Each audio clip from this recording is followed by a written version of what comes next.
Hey guys, I'm Ash. And I'm Pete. We're two friends with a combo of 7 kids ranging from toddlers to 20s and 2 crazy husbands. Our paths were not easy. With childhood battle wounds, divorce, second marriages and all, we somehow found each other. And together we talk real life, laugh, cry, and figure out how to survive the day.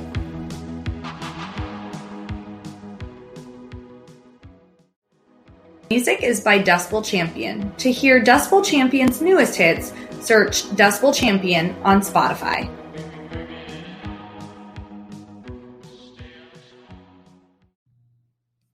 Hey guys, it's Ash and Pete. Hey.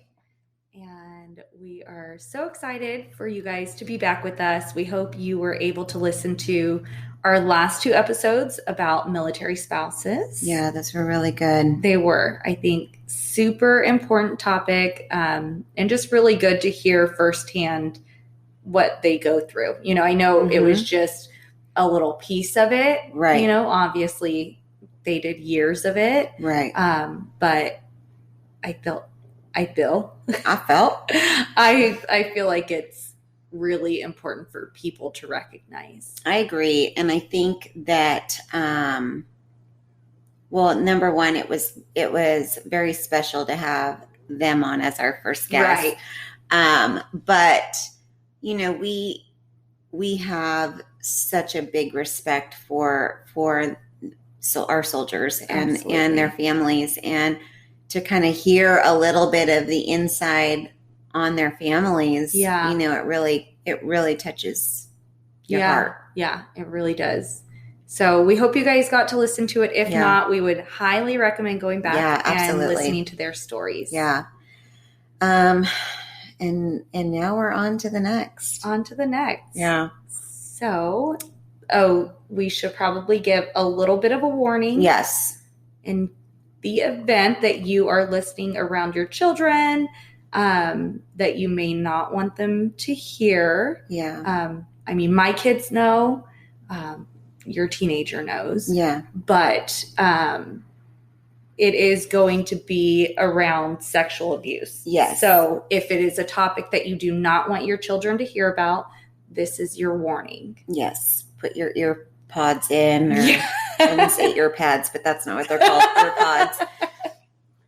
Or save it for a time when they're not around. But it's a very important topic. I think this is one of the big reasons why we decided to do this podcast when we said we were going to do it, is because there's so many things that happen in our life that happen all the time in other people's lives. Yeah. And they're topics that you don't necessarily want to talk about. Right. Or that are kept quiet, you know, for whatever reason, whether it's that you're embarrassed or ashamed, or it's just ugly stuff and you don't want to necessarily talk about it.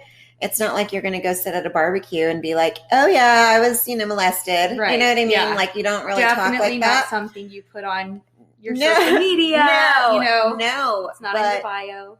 But there's stuff that's happened. Yeah. And it is so common. It's so common. And we want people to be aware. You know, I was rather young when it happened to me. And I think being younger, and I don't know, you can tell me on your end, being younger, I felt so different. Like I felt like I was alone, like it didn't happen to anyone else, but it does. And, I don't know if, you were a little older than I was, if you felt the same way, but it is one of those things. It has a stigma to it. And I think it's not healthy. It is something that people should be able to speak about without feeling awkward. And I mean, if nothing else, at least hopefully if anyone listening has gone through it, they are able to know they're not alone, Yeah. I mean, even if it's something that happened years ago, there are always scars. And even if you've dealt with it, if you didn't deal with it, you probably still have a little heartache over it. Yeah. And Just being able to know you're not alone and like you are stronger. And it carries it. I mean, no matter what, whether, like you said, whether you dealt with it or not, and it's happened either not that long ago or a very long time ago, I think that those types of incidences, that what happens to you when you go through something like that, it comes out and surfaces forever. Yeah. Forever. There's little things, whether it's your approach on talking to your kids about situations and about being careful or whatever, it's in the back of your mind. And it comes up. And I know for me, I had a lot of situations, in my even relationships where it was an issue. So, I think you're right. I think it always kind of is there. Yeah. So today we are going to talk about it and kind of dig into it a little bit. I think that we'll probably have a lot to cover. So this will have to be multiple parts. Yeah. Obviously being that both of us have gone through, the abuse, we both have our stories to tell. So it's going to take some time. Yeah. And I think the only reason why we're able to do it and talk about it is because we have been able to deal with it. Yes. We've laid things to rest. Right. And we've learned to accept that is a part of our story. Right. It's not our story. It's not just our story, and it's not the only part of our story. It's not even the main part, but it is a big part because it's what took place in the very beginning. Yeah. And why we are the way we are. Yeah. About things. Exactly. I agree. It definitely, it gives you a perspective that someone who hasn't gone through it doesn't have. Mm-hmm. So, like you said, the way you talk to your children about that type of stuff, your thoughts, about, especially when you have kids, I think that it's probably something that maybe someone who didn't go through it, maybe that's not something that they think about a lot, but someone who did, I feel like I think about it often. Me too. Especially with girls, especially with the girls, all the time. Yeah. What's weird too, though, is that obviously when the girls were younger, I thought about it a lot. But the boys, I still think about it too. Yeah. And it's weird to me because obviously I'm a girl that went through it. And I feel like you hear more about it with girls. I don't think guys share that, but it does. It still happens to boys. And so, obviously knowing that, I still carry it into, how I worry about the boys and how I talk to them about that kind of stuff, And as disturbing as the topic is, because it is very disturbing. It's a very disturbing topic. Yeah. It's a disgusting thing that someone can do that to someone. Yeah.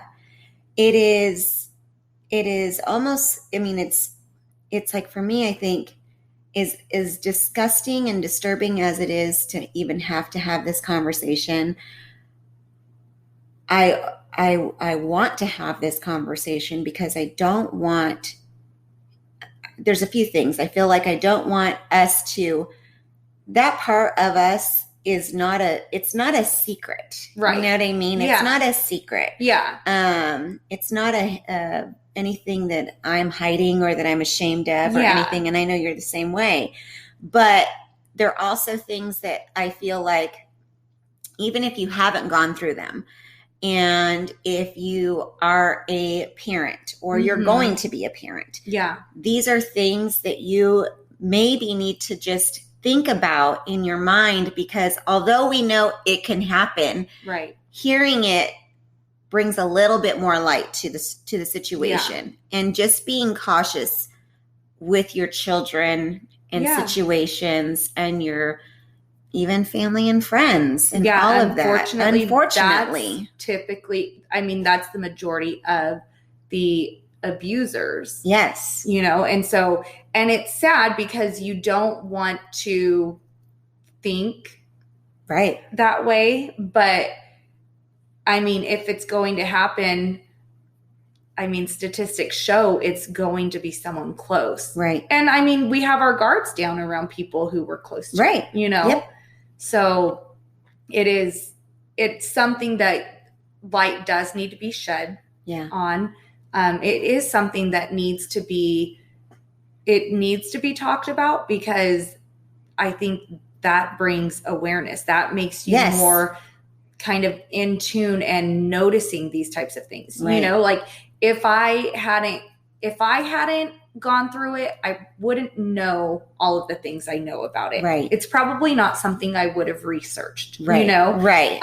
But having been through it, it is something that I have like read up on and books and different things like that, you know? And so I do know these different things that maybe if I hadn't, I wouldn't.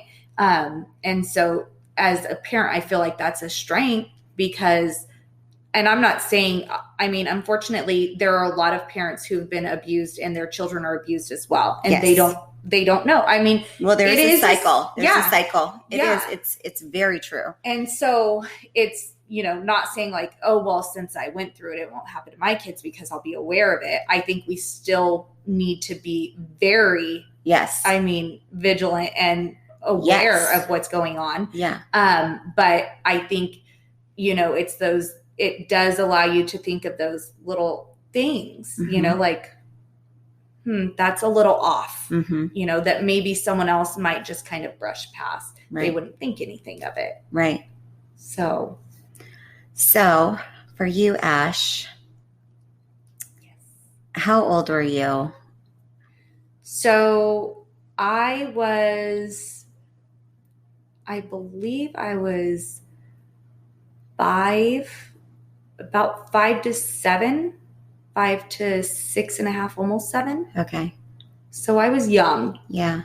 Which I think for me, and I don't know, maybe it's just the way, you know, I mean, your brain does a lot to protect you from yourself, from your own thoughts, but not that it's ever a good thing, but I think having gone through it at that age versus an older age, I do feel lucky about the timing that it took place, because I don't remember a lot. There are a few very vivid memories that I have, but I don't remember a whole lot about like what exactly he did.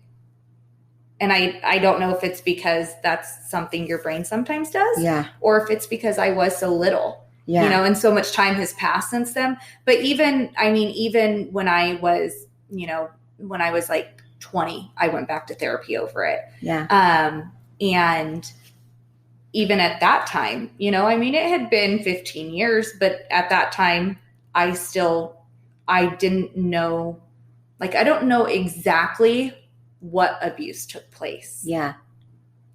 Like, I don't remember that. Well, you're right in a sense of like, you're so little, you're so young. And I think, I mean, even in my situation where I was older, it was, you still like, things get kind of lost, right? Yeah. Like little memory things. Yeah. And you kind of wonder, even as like your kids are getting older, like when you look back and you think of what's your earliest memory, I don't know. Yeah. You know, they're sporadic, right? I have like, sporadic I don't know if moments. This one was here or this one. Right. Yeah. Exactly. It's not like I remember from like beginning to end. Yeah, it's not a movie. Right. Yeah. But at 5, that's so little. It is very little.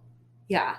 I mean, and it's sad because, I mean, it's all bad, you know, but it's, I mean, not that it's ever okay, but especially, and maybe it's because I'm a parent, like that someone could do something to someone so little. Like, I know. They're so little. And I mean, it happens to kids younger. I know. Like, even you see stuff about babies. And it's just like, how could you be that kind of person Yeah. to do that?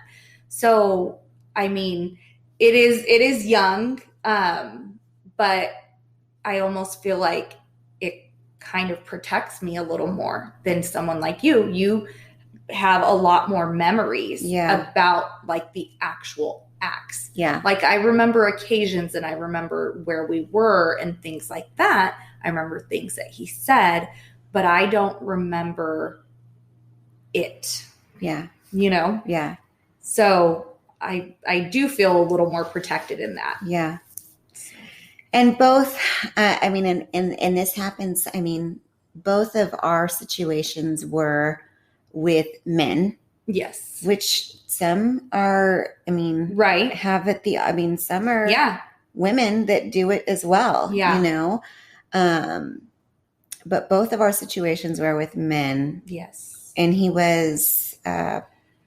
So my uncle, we called him my cousin. He was my uncle's son, but I guess some people are aware that he's not biologically my uncle's son. Like my uncle raised him. I think my aunt may have cheated on him or something. I don't know exactly why it happened, but yeah, hit my uncle's son. So yeah, he was, you know, at the time that it all came out, actually, my uncle lived with us. Wow. Yeah. Did his son live there too? No, his son lived with his mom. Like my uncle and aunt had split, and so he lived with his mom at the time. Okay. And how old was he when everything kind of started to happen? I want to say when everything came out, he was 14 or 15, maybe 14. So he was probably about 12 when it started. Wow. Yeah. So in my mind, I'm thinking, okay, he's 12 years old and he's sexually abusing a 5-year-old. Yeah. Do you know, or do you know now, if he had been?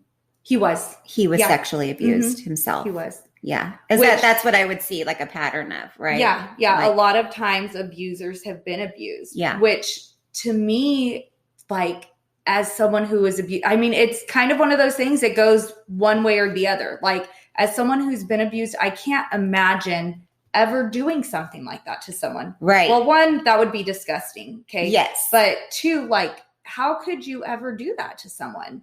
Knowing what it did to you. Yeah. And I like it is weird to me that you can do that, but a lot of times they are, you know, they were abused. And I don't know. I mean, 12 is young. I wasn't the first person he did it to. I wasn't the last person he did it to. So it's like at 12, you know, I don't know when he started. So did he not recognize that he was hurting someone else? Maybe, you know, maybe he wasn't aware. Yeah. I mean, I wouldn't trust him around people. I mean, so he would actually abuse me and my sister together.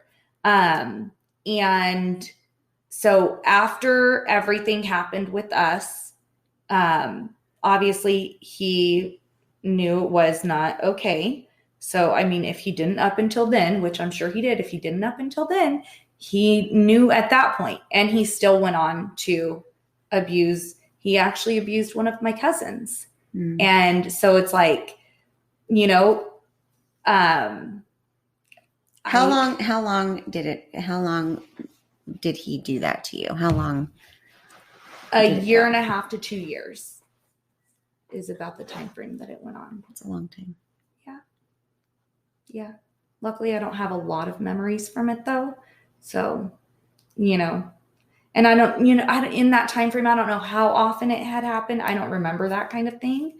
I I feel like my sister has a much better memory about, older. Yeah. She's a little bit older. Year and a half older than me. So she's a little bit older. And,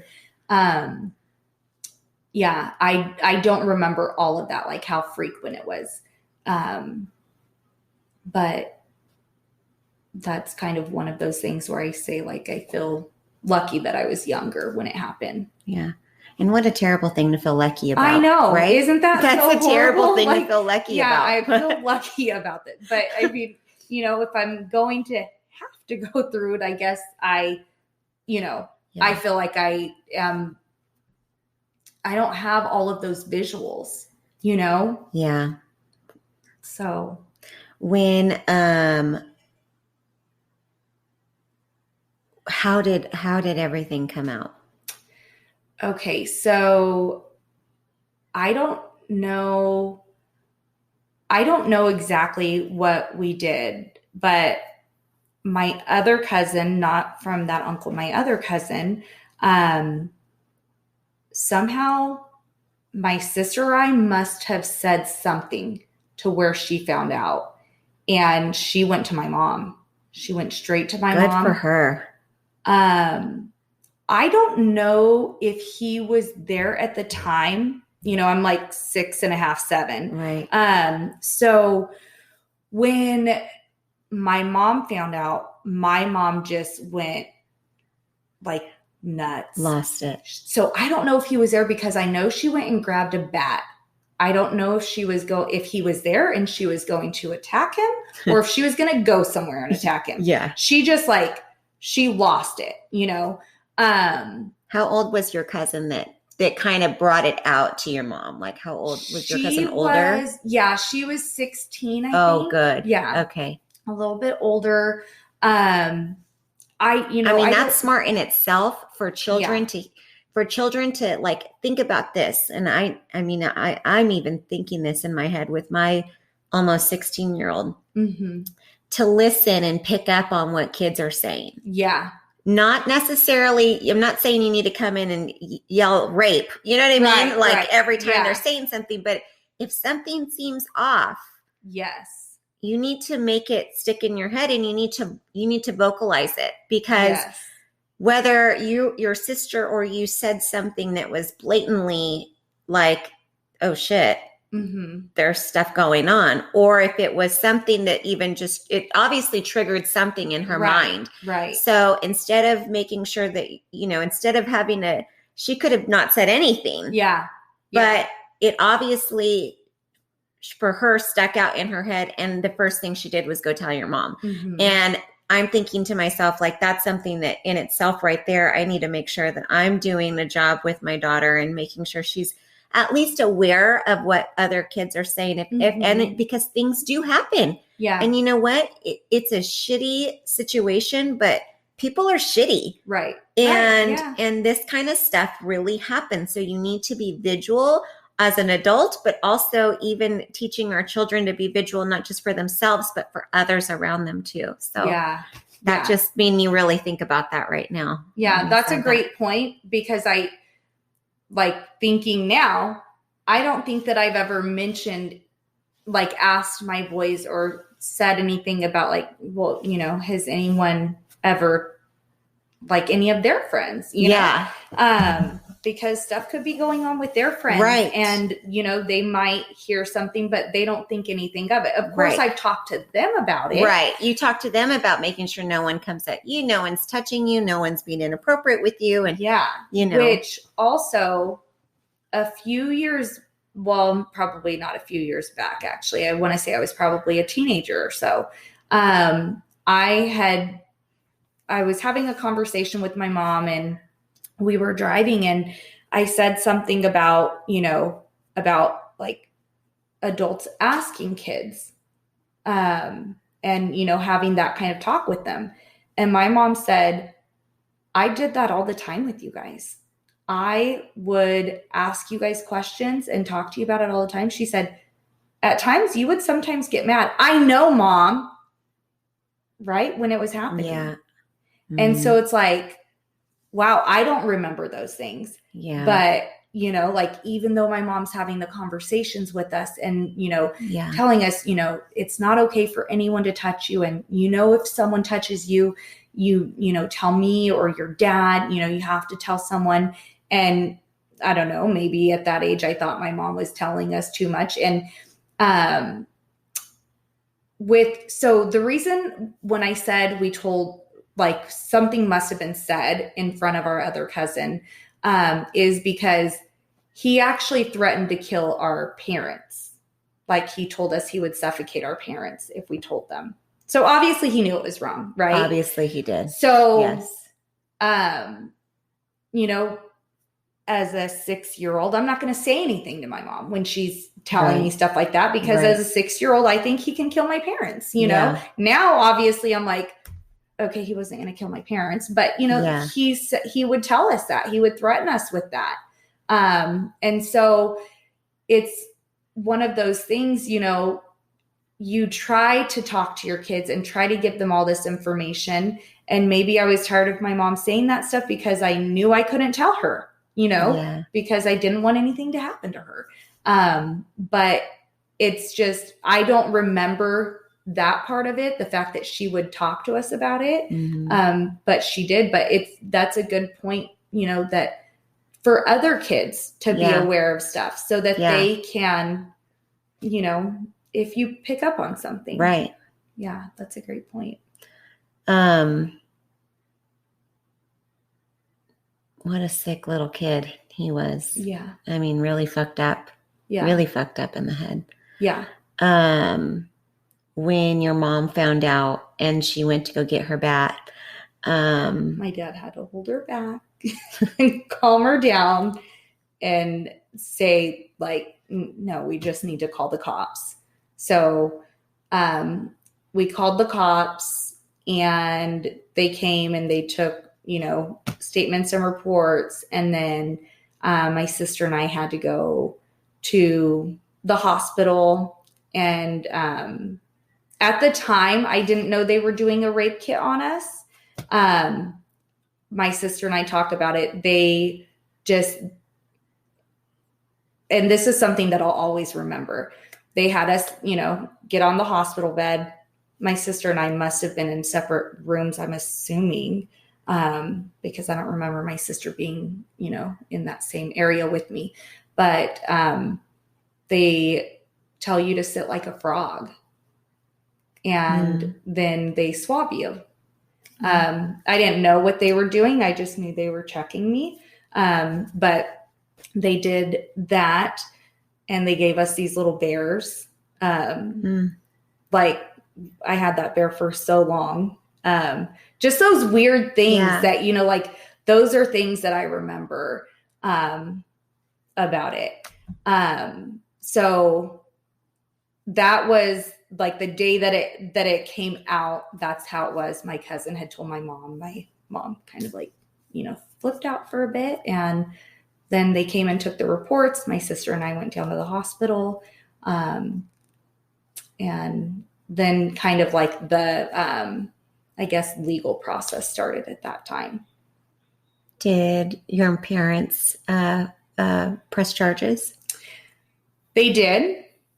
So we're getting close on time. Do we want to break and then get into it, or should I just try? Okay. Yeah, no. Let's finish this. Okay. So they did press charges. One of the things that I held on to for a while, like something that angered me for so long, was that not when I was young, but after I found out, was so the DA pressed charges, but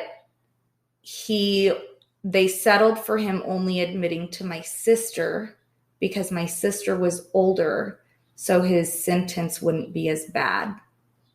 So because I was younger, if he had admitted to me, then his sentence would have been worse. And so he didn't. So, like, once I got older and knew about that, I felt like almost like there wasn't any justice for what he did. Absolutely. For me, yeah. You know? Right. Like, and I mean, even his punishment for my sister was like nothing. It's ridiculous. I think he had to go to like therapy. He had to go to therapy. That's what After 2 years. That's what they felt was sufficient. When we come back, I want to finish talking about that and that beautiful justice system we have that did that. And I want to talk about all of it. There's still a lot. Yeah. Still a lot.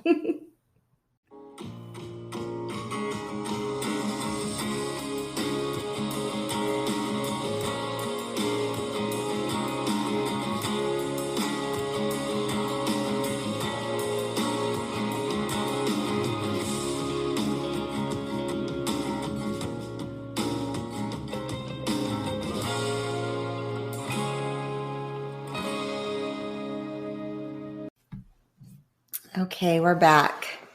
Yes. Kind of had to cut you off a little early, but I want to finish on that because I think it's really important as we're talking about charges being pressed and what that does, because in all honesty, I feel like it is a huge irritation of mine with our justice system that so many get a slap on the wrist. Yeah. And and maybe it's that they feel like there's just too fucking many and they'd be full of our jails. Our jails would be fucking full of them that we can't, and they have to. I don't know, but it's disgusting and it's not okay. And they consistently get let off easy. Right. And the only thing that happens is they do it to someone else. Exactly. Yeah. Just like I said, after he did it to me and my sister, he did it to a different cousin. She was younger than us, and he did it to her. They didn't press charges. My aunt and uncle didn't press charges or anything. Do you know why? No. It wasn't much later that I had found out about it. I feel like maybe I was 10, 11 or so when I found out about him doing it to her. And so, I mean, I didn't ask why they didn't or anything like that. And I mean, unfortunately, a lot of times it does go unreported. Yes. Which is horrible because it does just happen to someone else. Right. Right. I mean, obviously I can't say I am 100% sure that he did it to someone after my other cousin. I can't say that, but statistics show yes, he probably did. Yes. And yeah, he just had to do therapy. And I mean, I'm sorry, maybe I'm going to sound bad, but I think somebody who has a repeated offense like that, I don't think they're going to change. No. No. So, no. I mean, you can put them in all the therapy you want, but someone who's not going to change, it's not going to make a difference. And child molesters and sex offenders and people who sexually abuse anyone, but especially children. I honestly, I don't think that there's any recovering from that. No, you're fucked up in the head. You're fucked up in the head. Yeah. And that's what it is. Yeah. It's like, to me, something like that is like, okay, I have anxiety. I have a chemical imbalance. I have anxiety.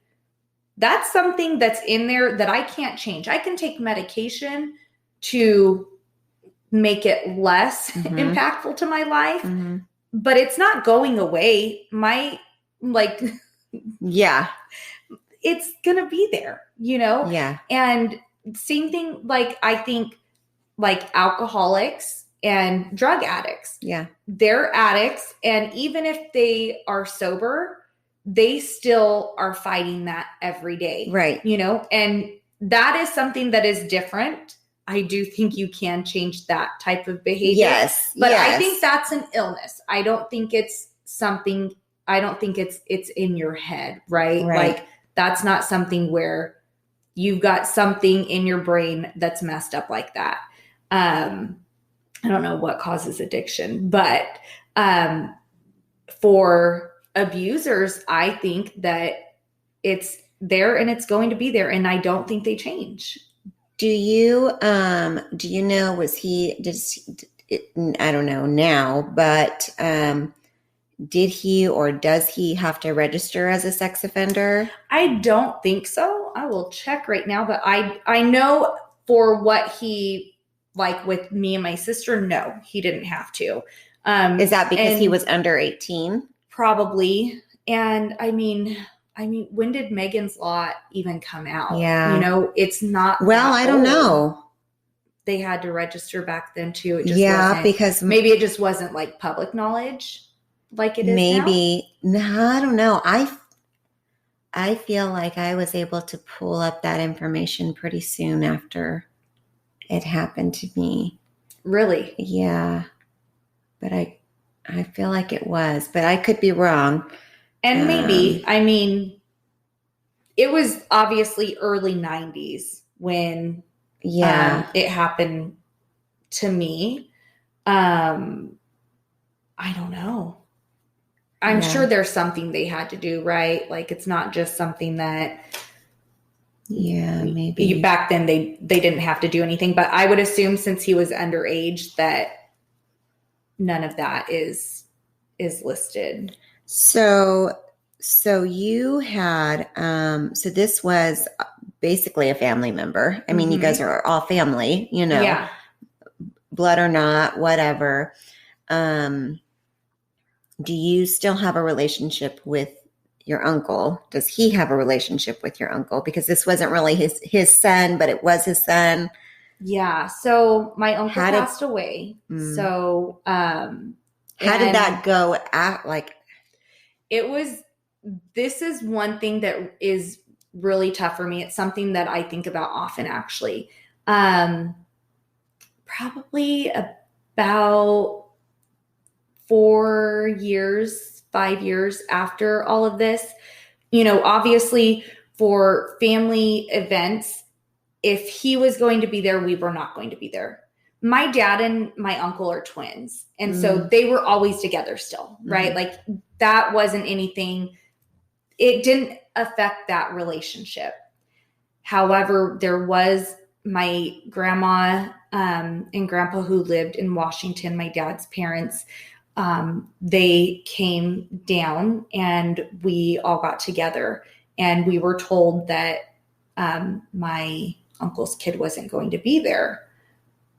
Well, he was. So we left. Like my dad got so angry. My grandma had given us gifts and my dad like threw him out of the car. He was so mad. We started driving like down the hill. It was up the hill. Start driving down the hill and my uncle comes flying down. And I think my uncle was drinking. Not uncommon for my dad and my uncle.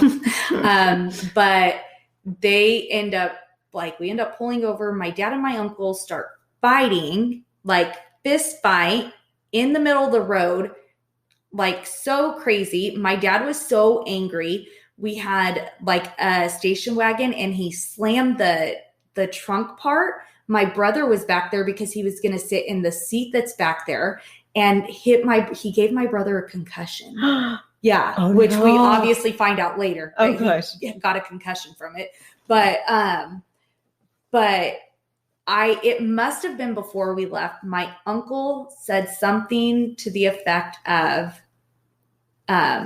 it was their fault too. So after that, I probably would. Yeah. I would have been throwing fists down too if I was your dad. Yeah. So after that, I was so angry with my uncle. Yeah. I couldn't talk to him. Like, yeah, I wouldn't talk to him. I would like give him the cold shoulder all the time. And like it had been a couple years since that had been said. He had apologized for it. He was drinking. He said he knew that's not the case and he was Which, sorry. did your whole family know everything? Did everyone kind of know everything that had happened? Because if you guys are still partaking in different, you know what I mean? Like you're out, like there's still family involvement. It's not like a stranger where you just don't even have to see him for the forever. Yeah. You know, he's a kid of an uncle. So at some point the family's going to get together. And at this point they kind of, I guess I'm assuming most of them knew. I'm assuming that my aunts knew. Like we went to my aunt's house. My grandma knew for sure because my brother, my oldest brother, was around when he would do that to me and my sister. He was there on a couple of occasions. Like he didn't do anything, but he did witness it. And so CPS said he can't live with them. So for a few years, my brother had to move away and he went and lived with my grandma. So my grandma for sure knew because my brother went up there. And I'm assuming my aunts knew. It wasn't a very hush-hush thing. So which I'm is good. They knew. Which is good that everybody was aware and everybody knew so that everybody could also hopefully be cautious with him when he was around. Yeah. Yeah, exactly. So when it came to my uncle after he had said that, I was so angry at him. And then a few years later, he ended up dying in a car accident. And I just felt so much guilt about, like, did he know that I still loved him? Like, I just felt like it was so... By that point, I was 14 when my uncle passed away, and I felt like it was so petty that I would give him the cold shoulder and like not want to talk to him and stuff like that. You know I was a kid and I know that my feelings were hurt, but those were also harsh words. Yeah, I know. But once he passed away, it was like that didn't matter. Like it wasn't something that I should have been holding against him for so long. Like I should have forgiven him over it. You know, that is an ugly thing to say. A victim should never feel that something was their fault. But I just feel like it was a mistake and he didn't mean it. And I held it against him. And I didn't forgive him before he died. And that's something that I think about a lot. My mom always says, Ashley, your Uncle Ron knew you loved him. He knew it. And I'm like, but like, did he? I don't know. He was my uncle that was around all the time, you know, when I was growing up. Like my dad and him were so close. So it was like, I don't know, just after I lost him, I just felt like it wasn't something that I should have lost those years with him for. Yeah, but you were a kid. I know. And you know what? I'm sure your mom is right. I'm sure he knew. And I'm sure that, you know, more than that, I'm sure he was in a hard spot too. That's his kid. Yeah. I don't know how you deal with that as a parent, as a parent in the middle of that. Right. I don't know how you do that. Yeah.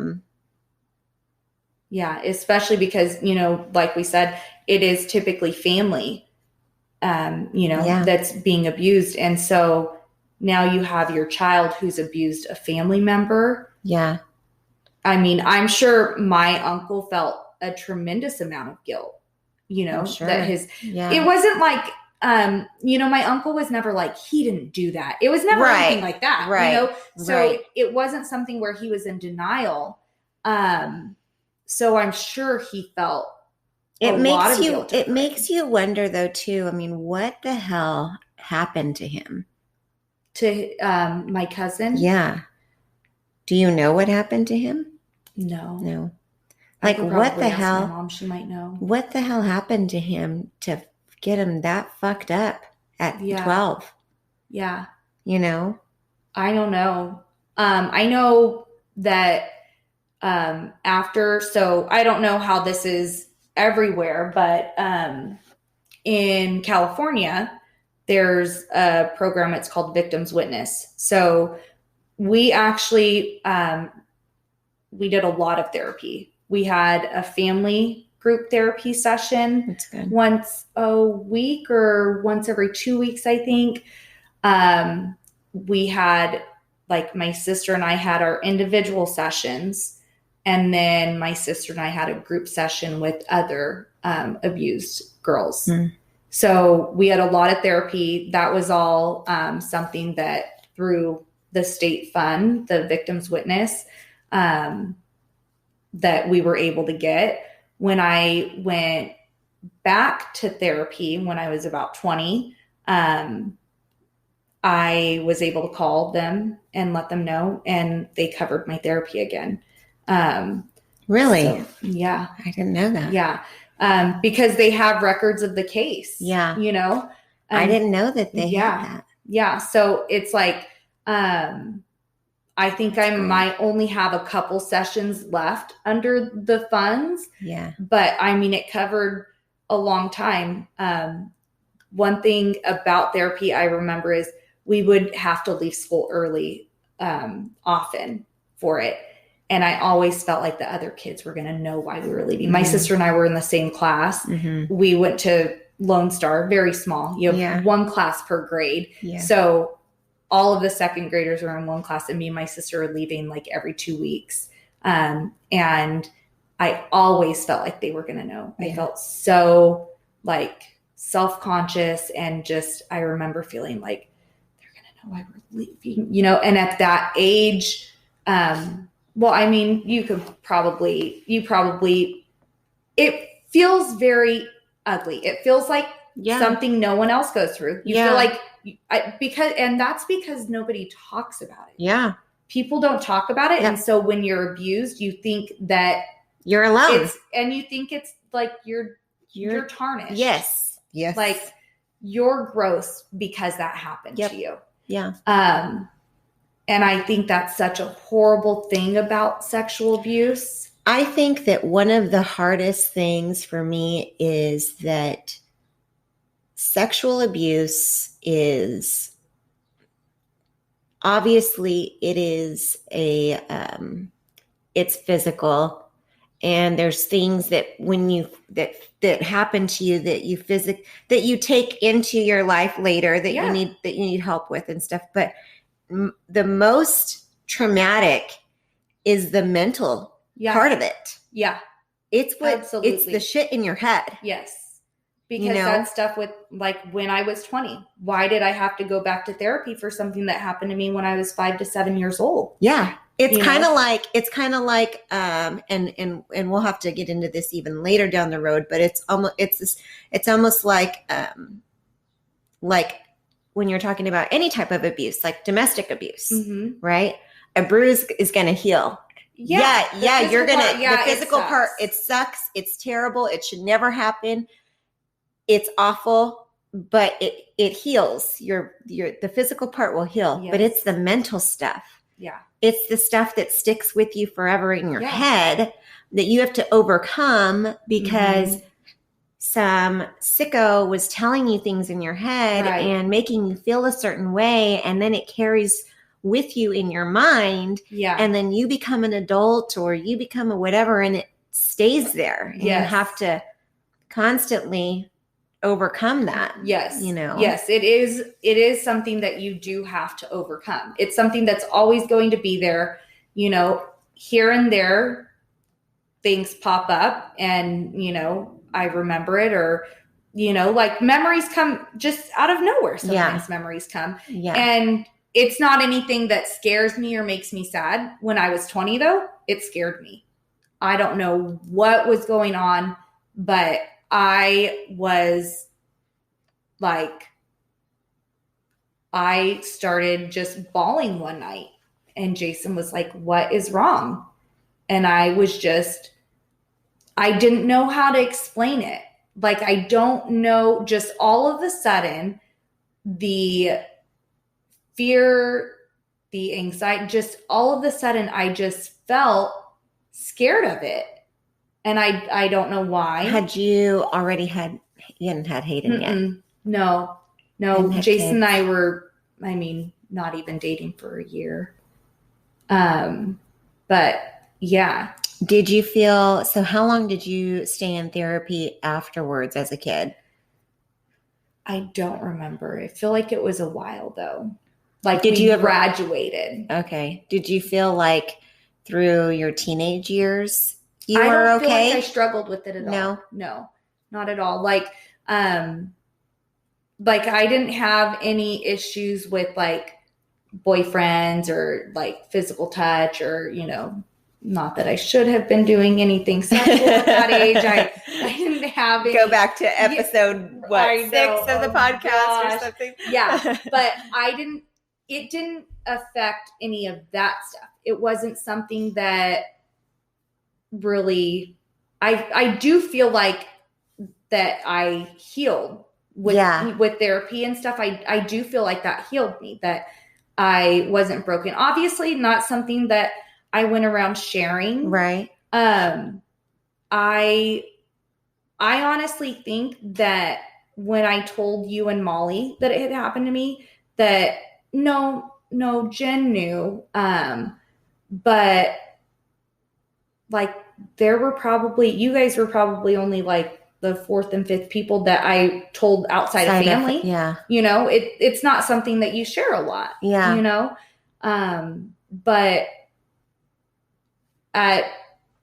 obviously at that age, you realize it is common. Yeah. We were having a conversation at work the other day.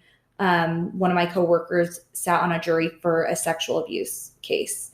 And so we were talking about it afterwards. It's a male coworker. He was the one on the jury. And then me and 2 other female coworkers. And he was talking about the abuse that the dad would do to the daughter, disgusting. Yeah. and she was little when he was doing it. It's sick. But it's, they were talking about, I said, how was it? It took him a long time to get the jury. And he said, a lot of people, he was like, there were a few people that just like, they broke down and said, they had been molested. And he was like, I don't know how, like, he says, like, I don't know anyone who's gone through that. I didn't say like, well, I was molested, I'm like, we're at work and, so I'm like, oh, but I'm while you bite into your sandwich. Yeah. And I'm thinking in my head, aside from me, I guarantee you there's other people he knows. Yeah. There's absolutely probably a good percentage of people he knows that have been molested or raped or, whatever sexual assault was done. It's just not something, we don't wear a letter A on our dress. No, we don't. It's just, it's not something that we just have internal scarring from it. Yeah. All of our marks are inside. But it's like, it's not something that we share.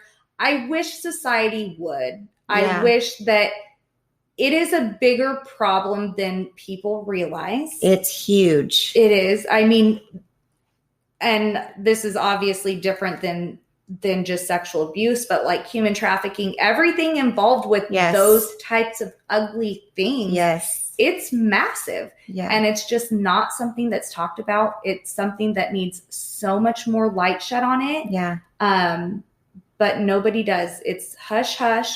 And, there are people that you'll hear their stories, but it's like one in how many people that share it. And it needs to be out there more. I agree. And I think, like I said, that was one of the main reasons when we said we were going to do this. It was to talk about this because not that we wanted our podcast just to be about sexual abuse, because obviously we started with we started with other stuff. Absolutely. But it is a huge issue, and it's something that like you said, nobody talks about, and like most of any kind of abused people. Yeah, like I mean, you don't want to domestic talk. violence. Domestic people are violence, like, oh, emotional yeah. abuse, substance abuse, whatever. Yeah, Nobody really wants to always talk about yeah. those things. Abuse is ugly. It is ugly, regardless of the type. But we have lived through that and know that it is so common. It's Right. disgusting how common it is. Yeah. It's disgusting how many people get away with it. Yes. And it's disgusting how close to home it really is. Right. Like close to home. Yeah. I mean, a lot of people just don't know how close to home it is. And a lot of people don't want to talk about it. And that's okay if you don't. But I think that that has to do with a lot of healing too. Yeah. I think for sure. I couldn't have conversations about it like this if I weren't healed. Yeah. I mean, because it's too difficult to talk about all of the scars. Yeah. All of those scars that you have. And I mean, if it's not healed, then it's still a wound. You can't, it's not easy to discuss open wounds. Right. It's easy to discuss scars. Right. It's not easy to discuss open wounds. I mean, you can do it, but it's very hard. Yeah.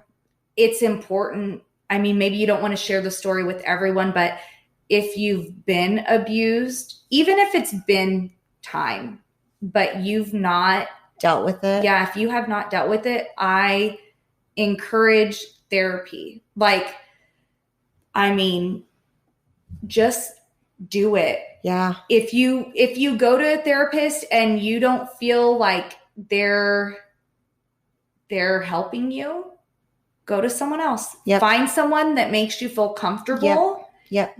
And just talk to them. I mean, that's really all that I think it is that you're talking to them. Yeah. You're putting it out there. You need to get it out of you. You need to get it. Yes. Yes. Oh, yeah. Because keeping it in you is, I mean, you're not a bottle. You got to let it go. Mm-hmm. So. And look at, you even learned that what you thought you let go. Yeah. There was still more in there. Yeah, exactly.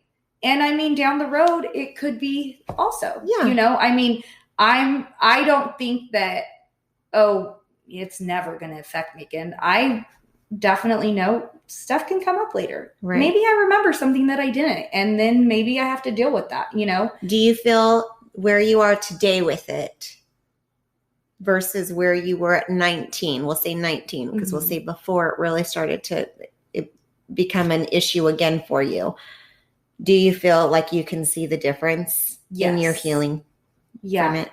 Yeah, definitely. I mean, I'm so much stronger. Yeah.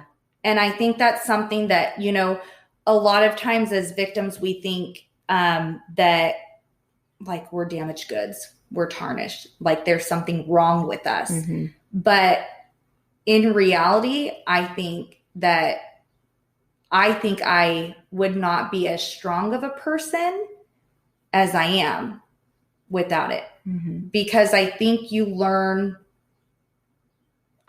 one, you really learn your worth. Mm-hmm. I think you learn your strengths. You learn how to overcome your weaknesses. I think that there's so much growth in it. I think you learn to be, because like you said, you have to fight past it, right? Mm-hmm. Like you have to fight past it. You become a fighter. Mm-hmm. And I think, and you become a survivor of it. Right. And we're not victims. Right. Exactly. I'm not a victim. No. I've been abused, they will call me the victim. I was a victim when it happened to me, because you were an innocent person. Yes. And you did nothing wrong, and someone took advantage of you in the situation. Yes. And they hurt you. Right. But we are no longer victims. No, we're survivors. We are. Exactly. And I think you have to let go of the power that that person has over you. You've got to know they have no power over you. Yeah. They have no power. You have all the power, and that's how you're a survivor. Yep. So, And the situation has no power over you because it doesn't define you. No, not at all. We are still so many things. Yeah. I mean, I like being a survivor. Including we're running out of time. We're still running out of time. Yes, perfect.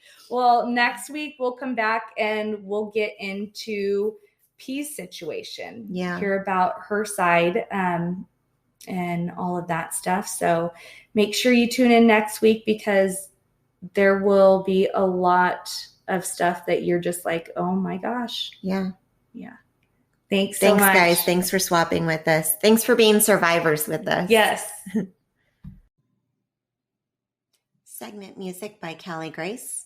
For more of Callie Grace's hits, follow Callie Grace on iTunes and Spotify today.